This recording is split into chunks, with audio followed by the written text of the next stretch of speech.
Oka JJ Rollins, Eka ai Kufuo, Eka ai John Mahama, Eka Tamis, Oka Omunyina Mode Mobuma, Emfa de Druku ai Nkrumah, Aden what Chimisa, NAPO, Aden what Chimisa.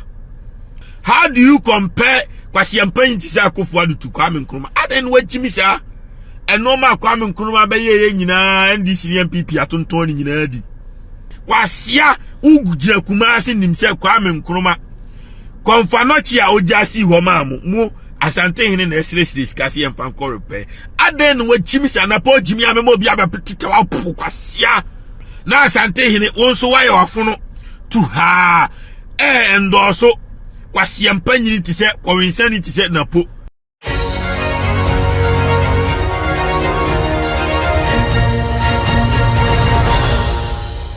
Hama kwaba na the way Ghana for ekwesiefu NAPO no enye ize crack any media no so NAPO Twene Jonas it's mo obeka fa NAPO no ja ya ko nebo ti Twene Jonas Oka JJ Rollins Eka ai Kufuo Eka ai John Mahama Eka Tamis Oka Omunyina Mode Mobuma Emfa de Druku ai Nkrumah, Aden what Chimisa, NAPO, Aden what Chimisa. How do you compare Kwasiampanyi Tisa Kufuado to Nkrumah? Aden what Chimisa, and no ma Nkrumah Baye Nina and this NPP Atontoni Nadi.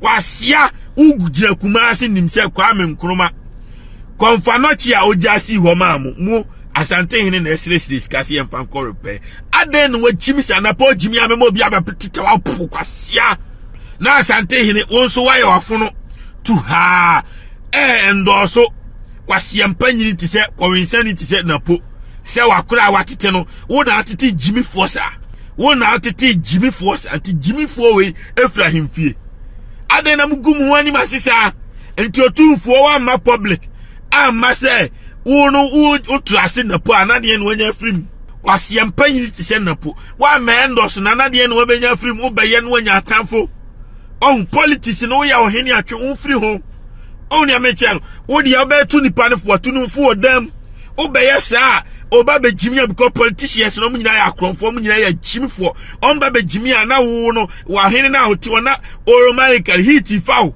aden na NAPO ya kwasia saa Ope enemies amount ukodi Nkrumah tema echese wankasa no unim dia opa akire osajefu Dr.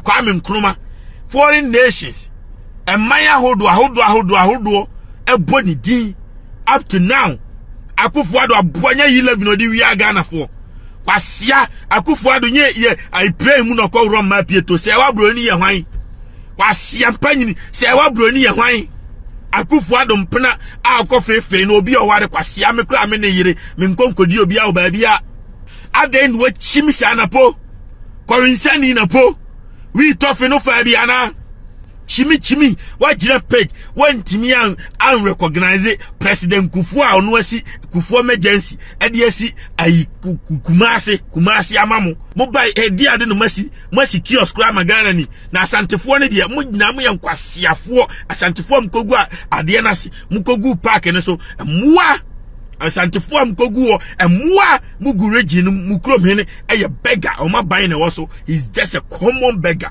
mummi anyiji sika ni enkosi konfanochi o dwan no ye ji sika ma Akufuado dwan no anopatu anwumre ne health minister nkwasiafo o mugu hospital ho ji sika mwa Akufuado na menya na mmia no kwa kunu physical wo de menya na mmia no kwa physical kuna friwias wa chimia na unim so ni message fa Kwasia ne na modi na obi anim se mo ni message ntina da bia na Mahama yesei Mahama Kwasia munka de mbeba ba ya me Mahama no Mahama no yempani ntini ya pam no mummeka de mo be ya ma ye Nkwasiafo yempe Mahama ntini ya ko ya pam a ye de mu agimifo se abae nti munka de mo beba ba ya ma ye amua Kwasiampanyi NAPO unfi ati Kwasia Ghana ahokyira obi ahokyire no oba NAPO yesererion yon na ayiba omia no so ye ni jeni Nkwasiafo mienu bisase NAPO ne maame firi kuro ba so amagimi esemwa no ombewiawia Ghana sika nyina de akọ sererion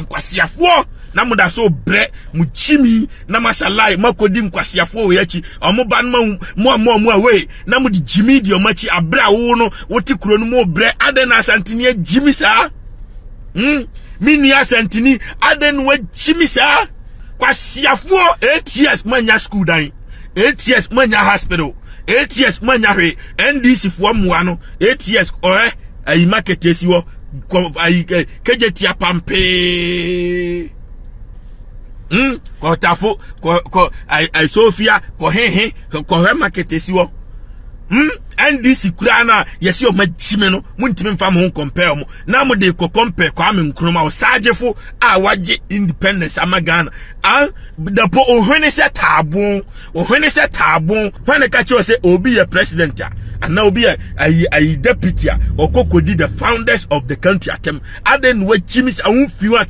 drunky man wasiampanyini onwene jimi ma jimi sa na mgu region munyo obi amani ntumfo asante yin so ba na ososom so wo Otumfuo ofui aye NDC ni na bedi watem nkasa amere mu jimi matwe no adena ko wura manhia se o mepa ache o mu ho afiafi akwasia we di kwa Nkrumah atem ma friends o mepa ache mugu manhia o na chimi munim se akwai bai wa feli mo o mu hene na esresiriska na mugu manhia na chimi la moye nana yo Otumfuo ni jimi a monka chese masa wanya jimi a Twene Jonas beba be hitu Otumfuo ni jimi a mutunefo se Twene Jonas beba be hit no nya sa me hit ni ba mo bia me blame ampeni munyamfo na juma wa be ye no wa ye juma ma abro kwa Nkrumah de so we de mesre papa napo hwai asem we ya wo kan ye no enya no kore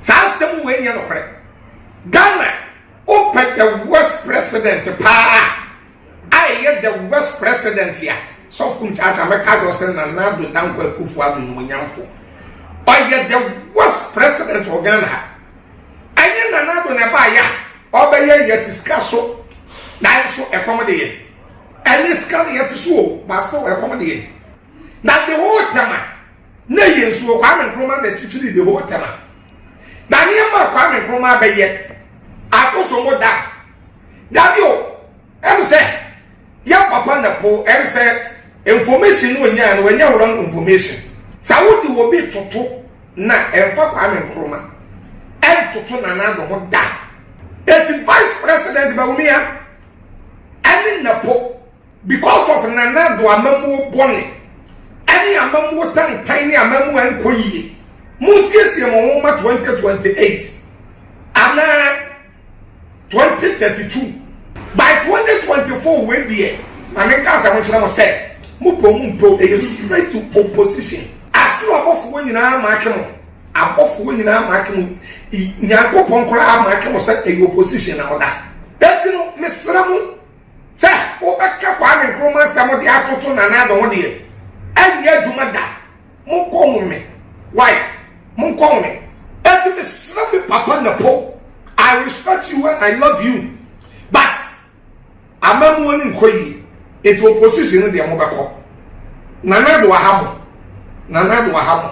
it mo prepare mo 2028 or 32 midi the prophet Kumchacha o to aba ya to mane meba paper ne so me de any KPP kum people's party Yaman yourself, I feel another doctor for what time is she? You beat me, now Empo, if Okaya, they are doing response. Say, if you say Ghana, 1957, try from Nkrumah, Ebekane, a pension no way to change. I'm a look at the cry as well as Sunday. We can cry near Busam.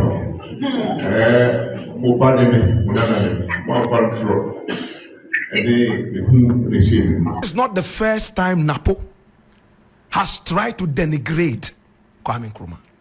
This is not the first time this dirty party in power has tried to denigrate Nkrumah.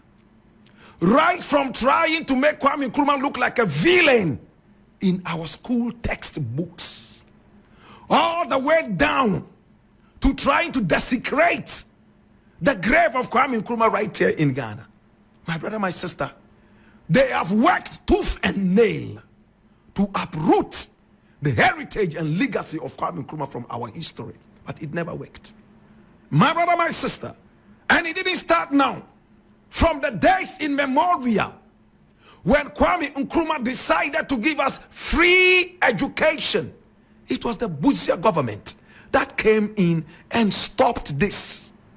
My brother, my sister, I can go deeper into this. I need you to come along. NAPO, some time ago, said that when it comes to education, Nana Akufo-Addo has done better than Kwame Nkrumah. I came vehemently against this. Now he has taken it an inch further. Not only education, but development in general. Kwame Nkrumah does not come close to Nana Akufo-Addo. Look, in the class of Kwame Nkrumah, Nana Akufo-Addo is a villain with no achievement. NAPO is not a wise man. He is not a smart politician. He has disgraced the Otumfuo. If you want to win an election in Ghana, you don't play with Kwame Nkrumah. If you want the international world to regard you and love you, you don't play with Kwame Nkrumah. But when politicians are stupid and have no common sense, this is when they play with the legacy of such a great man. There is no way they can ever uproot the heritage of Kwame Nkrumah.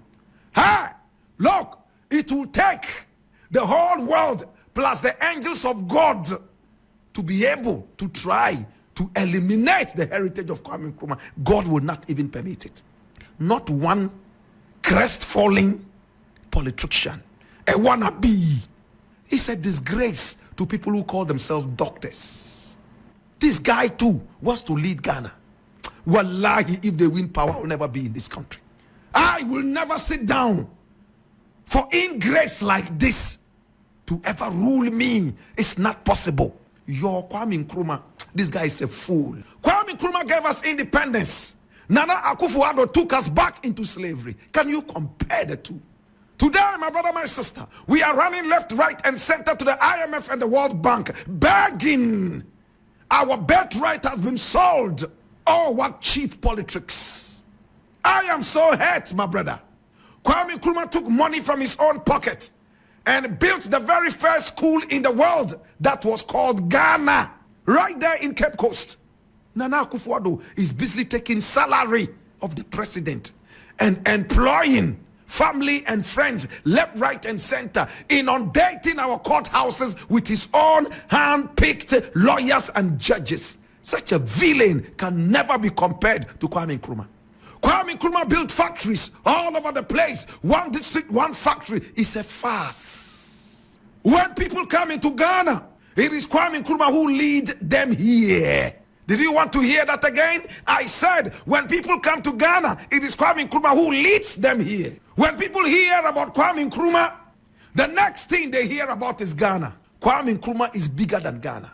Listen, when we put pressure on them to fix the Kwame Nkrumah mausoleum, when they finally did it, it became the biggest tourist attraction, not the sword of Otumfuo.